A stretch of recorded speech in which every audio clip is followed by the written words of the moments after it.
Yes, people, what's happening? Welcome back to the channel and welcome to another video. First things first, guys, make sure you smash the like, subscribe if you're new around here. We're less than 100 away from 16k now, so please do hit that subscribe button.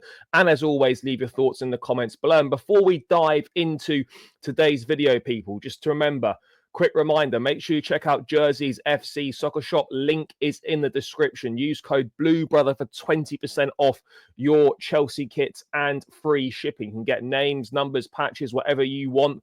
Great quality, affordable prices, guys. Make sure you check them out. Link in the description. Use code BLUEBROTHER for 20% off at Jersey's FC Soccer Shop. And we're in the midst of everyone's favourite time of the season, guys. Another international break for us England fans. It's a little bit better now because we get to watch some Thomas Tuchel football, but there generally doesn't seem to be an awful lot going on in regards to Chelsea, but there is some stuff going on because there always is. And in today's video, people, we're going to be discussing the future of Jadon Sancho. Now, obviously, we know that Chelsea signed Sancho last summer, deadline day, an initial loan deal with an obligation to buy for around £25 million. As long as we don't finish in the bottom six, which, despite our form, we're not going to drop that far down the table. But reports have emerged in recent weeks suggesting that there is saying that there is a penalty fee that Chelsea can pay if they wish to cancel the obligation and send Sancho back to Manchester United. Now, this has been confirmed. This has been ratified. Such a clause does exist, but all major reporters, your Fabrizio Romano's and other outlets have stated that, yes, that does exist, but Chelsea's plan is to continue with Sancho. However, yesterday, we had an exclusive in the Eye that Chelsea are considering whether to pay a significant fee to get out of their obligation to buy Jadon Sancho from Man United this summer. The article itself states that Chelsea are considering whether to pay a significant fee. Yes, it was assumed Sancho would never return to United. There is, however, a clause in the deal where Chelsea can get out the transfer if they pay a penalty fee, something they are understood to be considering as an option. As it stands, Chelsea plan to stick to the terms of the agreement. Sancho's erratic form is understood to have caused Chelsea to think twice about keeping him. But after making an impressive start to life at Stamford Bridge, the 24-year-old has only scored twice and registered one assist since the end of September. Yeah, I knew his form was poor, but when you hear those numbers, that is terrible, isn't it? And it also adds that United do not want Sancho back and are planning for next season without him. So, look, the current plan, of course, is to continue with Sancho. And let me just get this straight, people. If Sancho was in good form and playing well, none of these reports would be coming out about there being a penalty fee that Chelsea can pay back, because it wouldn't even be a consideration, because he'd be doing well and Chelsea would have no doubts about keeping him. The reason why this has come to light is obviously because Sancho is having a terrible run right now. And it all started so well. That man of the match performance against Bournemouth, 3 assists in his first 3 games. He then missed a month of football, illness, couldn't play against United because of the loan deal. Small injury and that. He comes back, 2 assists against Heidenheim, does scores against Southampton and Tottenham.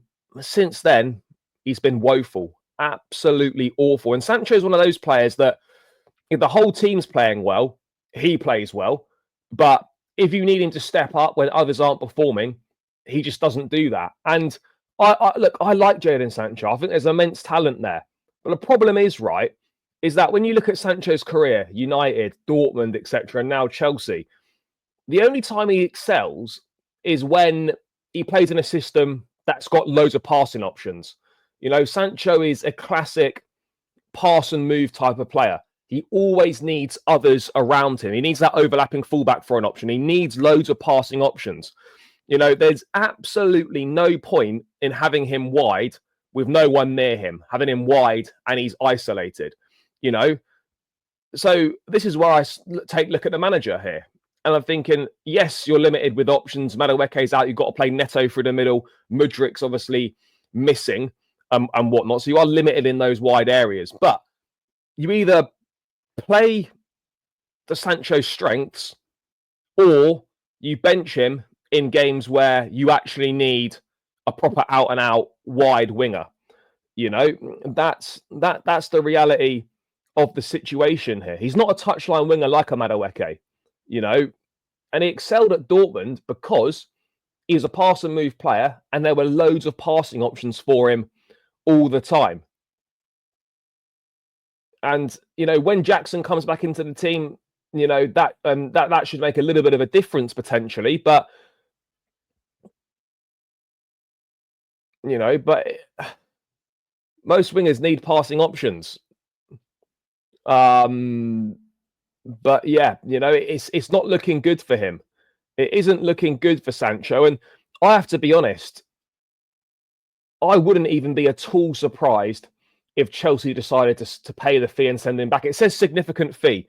Now, as of yet, I can't see any numbers doing the rounds of what that significant fee might be. It obviously won't be more than the £25 million that the obligation is. Could it be 10 million? I'm not really too sure. But ultimately, this is down to Sancho at the end of the day. If he performs well in the final 9 games, helps Chelsea win the Conference League, then he removes doubt and any doubt from Chelsea's mind. If he continues performing how he's performed pretty much since December, then it makes the decision very, very easy. You've got Esteval Willian coming in. You've got Giovanni Quenda coming in 2026. Chelsea want to sign a right-footed winger in the summer. And so you look at that. They want 5 wingers. They want to sign a right-footed attacker in the summer. And a Quenda's coming in 2026. Let's say that Mykhailo Mudryk is out the picture. Let's forget about him for now. You've got Esteval. So next season, you've got Esteval, Sancho, Madueke, Neto, Esteval, Sancho, Madueke, Neto, Tyreek George, and Esteval as your 6 or whatever. So I think Tyreek George probably goes. But then you're also adding in the right-footed winger that Chelsea want to sign in the summer. So you look at it and you think, right, well, Madueke's done better than Sancho. You would say that Madueke would deserve to stay over Jadon Sancho. And Sancho's got a problem here because Sancho has... I don't think Chelsea signed Sancho to be a starting winger week in, week out. I think they saw that as an opportunity in the market, £25 million for a 24-year-old who, if they can get him back to his best, that is a really, really good deal.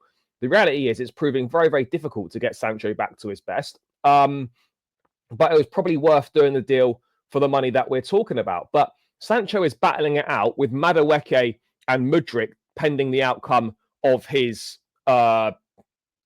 doping test to be the 5th winger of Chelsea's 5. Because we know that Esteval is going to be one. We know that Quenda is going to be one when he arrives. We know that Neto will be one. That's 3 straight away. Plus the 4th one, which we're going to sign in the summer, the Athletic stating that Chelsea want to sign a right-footed winger.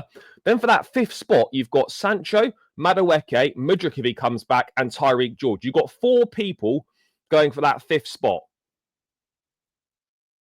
And look, maths is not my strong point, guys, but I can tell you for now, 4 does not go into 1. So even if Chelsea decided to keep Sancho for the obligation, I find it very hard to see how he'd really be here much more than another season, another 2 seasons, absolute max, when you consider the players that are coming in. And this is something that Chelsea will be giving consideration to. You know, I think it's only normal to give consideration to it when you've got that option. When a player is not performing to the standards that you expect, then, you know, there are going to be consequences to that. And I honestly feel that from a personal level, I do feel sorry for Sancho, how it could potentially come to this. There could be nothing more humiliating, nothing more degrading than a club paying a penalty fee in order not to have you as a player. You know, that's on a human level. That would be something that is very, very difficult to deal with. I want him to turn it around. I hope he does. But there's a significant amount of evidence now showing that this guy perhaps isn't it. This guy is not performing to the levels expected. And look, you could argue that Maresca is perhaps not playing in a way that gets the best out of Jadon Sancho. I hear that. But when you're on the pitch, you've got to somehow offer a bit more than Sancho's offering. And he just isn't offering anything at all right now. You can't rely on him to be a guy that steps up in a moment of need. But everything's going well, as I said. You know, he'll generally play well. But if you're down in the trenches, you need a moment of magic from someone. He probably isn't going to be the guy to provide it. But yeah, guys, that's my thoughts on a Sancho situation. Let me know your thoughts in the comments below. Do you think Chelsea will pay a penalty fee to send Sancho back? Should they do that? Please let me know your thoughts in the comments. As always, smash the like, subscribe, all of that good stuff. And I'll catch you again in another one soon. Up the Chelsea, and we're out. Peace.